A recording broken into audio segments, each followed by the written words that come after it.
बीचे अंगना में झूमे डाढ़ हो मैया तुलसी के। बीचे अंगना में झूमे डाढ़ हो मैया तुलसी के। तुलसी के हो मैया तुलसी के। तुलसी के हो मैया तुलसी के। बहे झुरुर झुरुर शीतल बयार हो बहे झुरुर झुरुर शीतल बयार मैया तुलसी के। बीचे अंगना में झूमे डाढ़ मैया तुलसी के। बीचे अंगना में झूमे डाढ़ मैया तुलसी के। जे हमरा तुलसी के दिया ना देखई है। जे हमरा तुलसी के दिया ना देखई है। दिया ना देखई है हो भोगवा लगई है।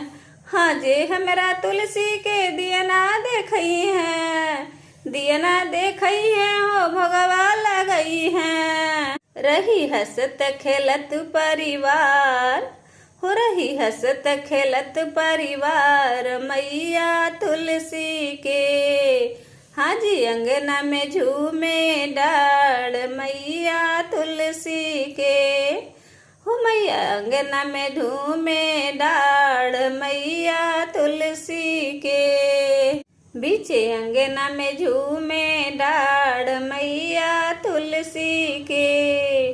देवउठनी एकादशी के व्रत जे उठावे। देव एकादशनी के व्रत जे उठावे। व्रत जे उठावे हो व्रत जे उठावे। हाँ देव एकादशनी के व्रत जे उठावे। तुलसी विवाह शालिग्राम से करावे। रहे चमकत सिंदूर लीलार हो रहे चमकत सिंदूर लीलार मैया तुलसी के। हो रहे चमकत सिंदूर लीलार मैया तुलसी के। बीचे अंगना में झूमे डाढ़ हो मैया तुलसी के। बीचे अंगना में झूमे डाढ़ हो मैया तुलसी के। तुलसी के हो मैया तुलसी के। तुलसी के हो मैया तुलसी के। बीचे अंगना में झूमे डाढ़ हो मैया तुलसी के। आप सभी का हमारे चैनल पर स्वागत है। अगर आपको मेरा वीडियो पसंद आए तो लाइक और सब्सक्राइब करें।